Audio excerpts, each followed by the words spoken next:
जुट जाओ बस कसम खाए। हर विद्यार्थी को कसम खाए लेके चाहिए। तुम कसम खाते ही नहीं, अंडा खाते, कसम खाओ पढ़े के लिए। कहूँ मुर्गा खाते, कहूँ अंडा खाते, कहूँ पुड़िया खाते, और कसम कहे नहीं खाते पढ़ाई के। याद जरूर कर डारी केमिस्ट्री के समस्त फार्मूले।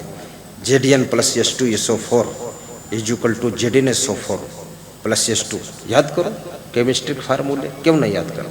कसम कहे नहीं खाते। बस कसम खाई नहीं कि फैशन बनेबे, मूड खोले घूमबे, पैंट में 2-4 छेद करके घूमी भी की कसम खाई नहीं। फालतू कसम खाते, चाहे कोई जितनी हंसी हो जाए। अब हम तो कई लोगन देखे तो पैंट में कईयों छेद है, गनीमत है आगे छेद है पाछे छेद जो कई दिन तो का हुई। बहुत बेवकूफ लोग हैं। यूं कौन फैशन है भाई? ईमा कहाँ तुम सुंदर लगी जी हो? तुमसे ज्यादा सुंदर हम हैं। चरित्र हमारा सुंदर है, स्वभाव सुंदर है, आचरण सुंदर है। ये कोई पैंट फारे से सुंदरता बढ़त है? भगवान राम पैंट पहिरवे नहीं करी नहीं कबहू, बहुत सुंदर थे। लक्ष्मण जी बहुत सुंदर थे। ऋषि मुनियों के कपड़ा पहने थे वे। तापस भेष विशेष उदासी, 14 वर्ष राम वनवासी। सुंदरता कपड़ों फाड़ने से थोड़े होते। सुंदरता फैशन में नहीं होती है। सुंदरता आपके सुंदर स्वभाव में होती है, आपके सुंदर चरित्र में होती है, आपके सुंदर कर्मों में होती है, आपके सुंदर व्यवहार में होती है, आपकी मृदु वाणी में सुंदरता होती है। ये तो शरीर की सुंदरता नश्वर है। इसमें क्रीम पाउडर लगाकर आप सुंदर दिखा दोगे, शाम को फिर मुंह धोगे फिर वैसे हो जाएगा। ये बाल कटिंग सेटिंग डेंटिंग पेंटिंग करके सुंदर दिखा दोगे, रात में रजाई में सोगे उलझ पुलझ कर सब फिर वैसे हो जाएंगे। लेकिन जो आचरण की सुंदरता है वो अखंड है। और उसका ब्यूटी पार्लर सेंटर यदि कोई है तो टिकैतगंज में 3 दिन के लिए आचरण को सुंदर बनाने का ब्यूटी पार्लर सेंटर चल रहा है। बोलिए सतगुरुदेव की जय। ये सुंदर बनाना चाहिए। सुंदर वाह जो सुंदर करे, गुरु की कृपा भवसागर तरे। गा दो, दोहरा दो। सुंदर वाह जो, दुकान सुंदर बनाइए, मकान सुंदर बनाइए, व्यवहार साफ सुंदर कीजिए और अपने जीवन को सुंदर बनाइए। शरीर को भी साफ सुथरा रखिए, लेकिन इस शरीर को सजाने धजाने में बहुत टाइम बर्बाद मत करिए। याद रखना, तापस भेष विशेष उदासी, 14 बरस राम वनवासी। 14 वर्ष राम का वनवास हुआ है। कंदमूल खाना है, तपस्वियों का भेष पहनना है, किसी के घर में नहीं जाना है, जंगल में रहना है, वनवास है। याद रखना, आपका वनवास हो न हो, लेकिन जैसे राम ने तपस्वी का भेष बनाकर तपस्वियों जैसी जिंदगी जिया था। 14 वर्ष कंदमूल फल बेर खाकर गुजारा था। तुम तो दाल चावल सब्जी रोटी घी दूध दही शक्कर मलाई खाते हो, समोसा बर्फी पेड़ा रसगुल्ला काजू किशमिश बादाम खाते हो। तो कम से कम शाकाहारी तो बन जाओ। मैंने पूरी रामायण पढ़ा, कहीं नहीं देखा कि भगवान राम ने दाल भात खाया। उसमें कहीं लिखा नहीं कि रसगुल्ला खाया हो, कहीं लिखा नहीं खीर खाया। आजकल तो खाने पीने की इतनी सुविधा है, फिर भी धिक्कार है मनुष्य को, इतनी गंदी मछली को खाता है, इतने गंदे मुर्गी मुर्गा अंडा खाता है, चिड़ियों को खाता है, गाय भैंसा को खाता है। फिर कहता हमारे धर्म में लिखा है। समझाओ तो कहता है ये हमारे धर्म में नहीं लिखा है। तो मैं कहता हूँ किसके धर्म में लिखा है मोबाइल चलाना? किसी के धर्म में नहीं लिखा। क्यों चलाते हो? किसके धर्म में लिखा है एरोप्लेन में उड़ना? कहीं नहीं लिखा है। रामायण में भी नहीं लिखा उड़ो, काहे उड़त। किसके धर्म में लिखा है कि डबल बेड पर सोयो, तो डबल बेड के बजाय तुम चौबल बेड लगाई पड़े। क्यों लगाए? जब धर्म में लिखा नहीं। जब धर्म में लिखा नहीं कि हाथ हम घड़ी बांधे, काहे बांधे? जब धर्म में लिखा नहीं कुकर्म दाल पकाओ, कुकर्म काहे पकाओ था? सब धर्म में को लिखी अतना पवारा जौन लिखी, तो 2-4 ट्रक भर के मोट किताब बनी, तुम पढ़ पाई हो? एक अक्षर तो पढ़े की हिम्मत नहीं। ये सब परपंच को लिख पाई। विवेक से काम करना चाहिए। लिखने वाला कोई भी हो, लिखने वाले की जितनी सीमा थी लिख दिया, और जो नहीं लिखा है खुद विवेक करिए आप, खुद विचार कीजिए आप, खुद चिंतन कीजिए आप। इसीलिए विवेक का स्थान है। शास्त्रों में ना लिखा हो फिर भी विवेक कर लो कि इस समय हमें क्या करना चाहिए, उचित क्या है। विवेक बुद्धि से काम कीजिए, ऐसा वैसा खाना पीना बंद कीजिए, शाकाहारी बनिए, शराब मत पीजिए। तुम शराब पीते हो, शराब तुम्हारे स्वास्थ्य को पीती है, शराब तुम्हारे धन को पीती है, शराब तुम्हारे सम्मान को पीती है, शराब तुम्हारे टाइम को पीती है, शराब तुम्हारी जिंदगी को पी जाती है, शराब तुम्हारी मान मर्यादा को पी जाती है। तुम तो शराब पीते हो, तुमको पीकर वो मार देती है। शराब आज भी जिंदा है, लेकिन शराबी जिंदा नहीं, वो सब मरते चले जा रहे हैं। इसलिए इस शराब को छोड़िए। पीना है तो सत्संग की शराब पियो, और ऐसे पियो जैसे हमारे महान भक्त श्री बैजनाथ जी ने पिया है, रीता देवी ने पिया है।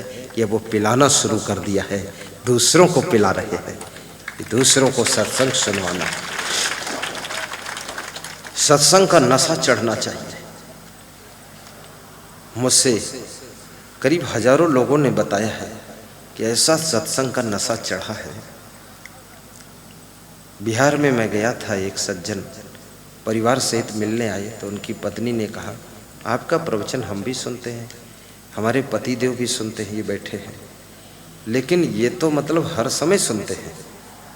भोजन खाने बैठते हैं, प्रवचन चालू हो जाता, सुनते रहते हैं।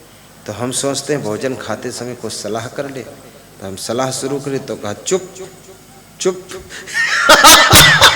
कहला इतना दीवाने हुए हैं प्रवचन के, हमारी समझ में नहीं आता कुछ। घर में कुछ सलाह तो करे परी गुरु जी, तो जब कही थे सलाह हुई जाए तो कहा चुप बस। हर समय प्रवचन, हर समय प्रवचन। झारखंड के भगत उत्तम कुमार प्रधान जी कह रहे थे कि बाबा हमका घर भर डांटत है, रिश्तेदारों डांटत हैं कि तुम का पागल हो गए हो, असंग देव क्या प्रवचन हर समय सुनत हो।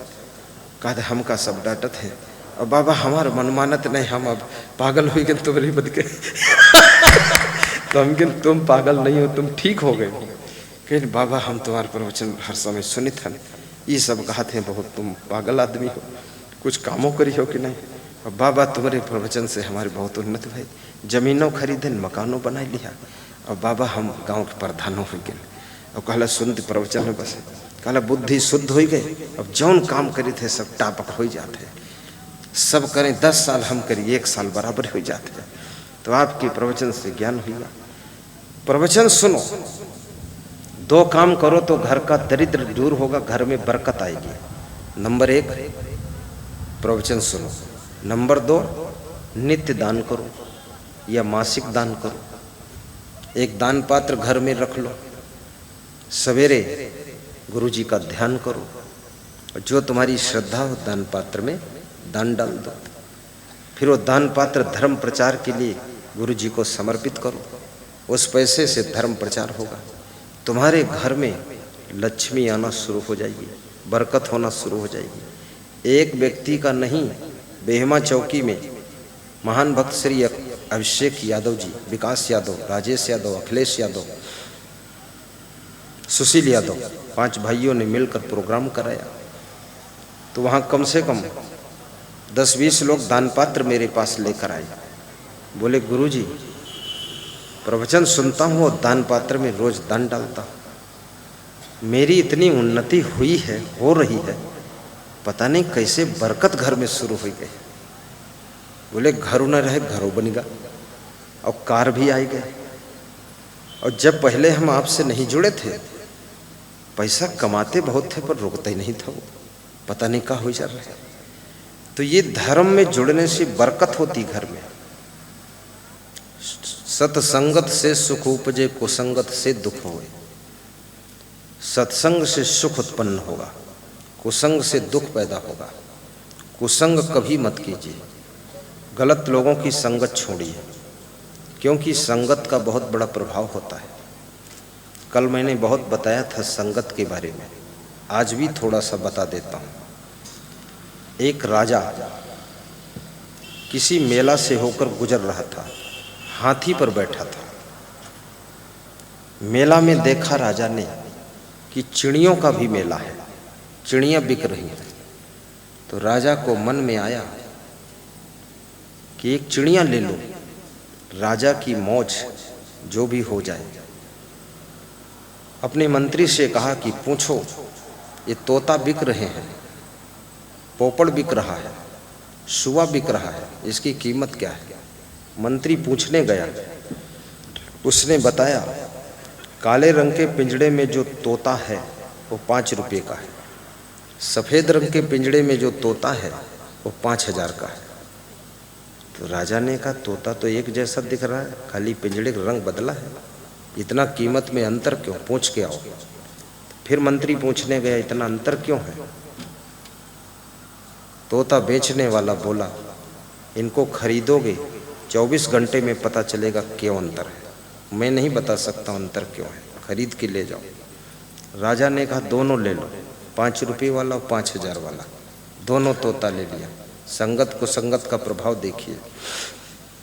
राजा 5000 की कीमत वाले तोते को, जो सफ़ेद रंग के पिंजड़े में बंद है, उसको टांग देता है अपने विश्राम कक्ष के सामने बरामदे में।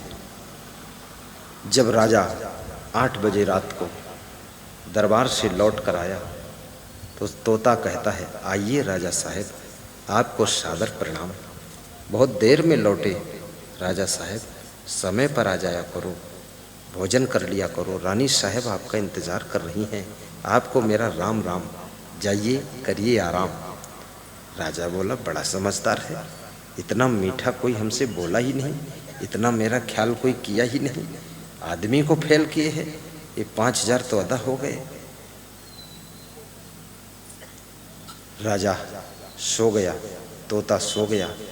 सवेरे राजा बड़ा खुश था, आया तोता को देखा, 5 बजे तोता उठकर बैठा भजन गा रहा है। गुरुजी पुकारा करेंगे, तुम्हारी शरण में गुजारा करेंगे। राजा ने कहा भजन भी गाते हो? तोता ने कहा सर्वप्रथम आपको प्रातः काल का प्रणाम करता हूँ।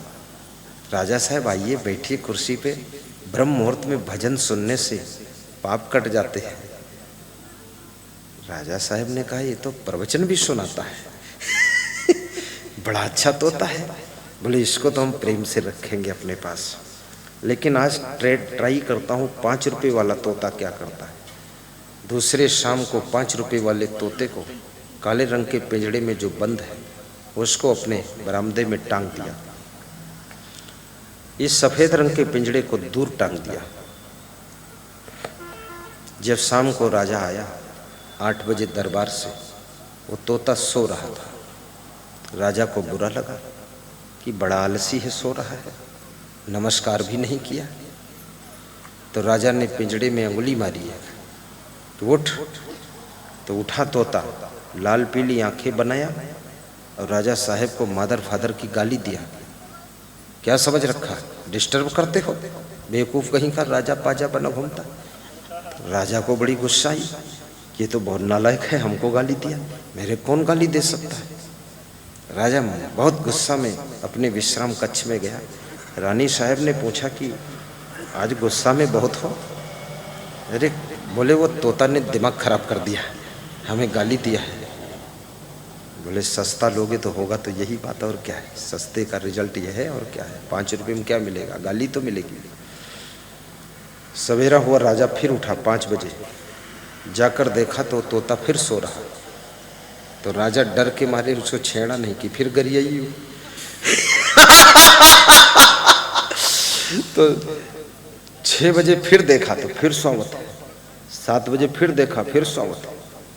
8 बजे भी सो रहा है। तो राजा को गुस्सा आ गई, तो बहुत निकम्मा आलसी, 8 बजे तक सो, सवा सांझ सोई गवा, सामयिक सोई गवा, और जगहन तो गरियाई से, और सवेरे 8 बजे तक सोवत है। तो राजा फिर अंगुली मारी इस पिंजड़म। जब अंगुली मारा तो तोता उठा और फिर बहुत गाली दी इस राजा का, मूर्ख हो, बेवकूफ हो, नालायक, उल्लू सब कहिस। राजा बहुत दुखी हुआ, सिपाही को बुलाया और कहा कि इस पिंजड़े से इस तोता को निकाल कर इसकी गर्दन ऐंठ कर, मरोड़ कर, मार कर इसको फेंक दो, इतना बर्दाश्त नहीं कर सकता। सिपाही ने तोता को पिंजड़े से निकाला और पकड़ के गर्दन ऐंठने चला। तो दूसरा तोता जो था 5000 वाला, सफ़ेद रंग के पिंजड़े में जो बंद था, वो अपने पिंजड़े में तड़फड़ा कर रोने लगा, जोर से चिल्लाने लगा कि राजा साहब मारना मत, मरवाना मत, मारना मत, ये मेरा छोटा भाई है, सगा भाई है, इसको मारना मत, इसको मारोगे तो हम मर जाएंगे, क्योंकि मैं जानता हूँ इसने गलती किया है, लेकिन मैं इसके लिए क्षमा मांग लेता, इसको मारना मत, मेरा इससे बहुत प्रेम है। तो राजा साहब ने कहा सिपाही रुक जाओ, जरा सुन ले बात क्या है। तो सफ़ेद रंग के पिंजड़े वाले तोता को लाई। बोले क्या बात है? बोले बात कुछ नहीं, हम दोनों एक ही माँ बाप के बच्चे हैं, साथ ही साथ पले पोसे हैं। अंतर ये है, हम जब बिके तो हमको एक महात्मा ले गया, तो उसकी कुटिया में रहे हम। तो भजन पूजा पाठ देखते देखते, सुनते सुनते हम भजनानंदी भक्त हो गए। हम भजन गाते हैं, सभ्यता से बोलते हैं। और ये जब बिका तो ऐसे घर में गया जी के घर में पति पत्नी खूब मार कूट, लड़ाई, गाली गलौज कर रहे। तो वह गरियावक सीखी से है, और सब ऐसा सोई जात, बड़ा निकम्मा आलसी घर में पहुँच गया। तो गलती एक ही नहीं है, संगत की गलती है, मारे नहीं का जिंदे छोड़ दो। तो राजा साहब बोले अरे पंछी भी संगत से प्रभावित होता है? बोले हाँ, पंछी भी प्रभावित होता। पंछी तो पंछी कपड़ा प्रभावित हो जाता है। तो वो 5000 वाला तोता बोला कि राजा साहब, जब पंछियों के ऊपर संगत का इतना बुरा और अच्छा प्रभाव पड़ सकता है, तो मनुष्य के ऊपर संगत का कितना प्रभाव पड़ सकता है, सोचो। मनुष्य तो बहुत बुद्धिमान प्राणी है, इसलिए मैं निवेदन करूंगा, आप हमेशा अच्छे लोगों की संगत कीजिए, महान लोगों की संगत कीजिए, बुद्धिमानों की संगत कीजिए, धनवानों की संगत कीजिए, उन्नतशीलों की संगत कीजिए, समझदारों की संगत कीजिए, चरित्रवानों की संगत कीजिए। लफंगों की संगत छोड़ दीजिए, आप धीरे धीरे स्वयं धनवान हो जाओगे, महान हो जाओगे, गुणवान हो जाओगे, चरित्रवान हो जाओगे। जिनकी संगत करते हो उनकी रंगत लगती है, और रंगत के कारण तुम उन्हीं जैसे बनते हो जैसे वो हैं। इसलिए अच्छी संगत करो ताकि तुम भी अच्छे बन सको और धनवान बन सको, महान बन सको। बोलिए सद्गुरु भगवान की जय।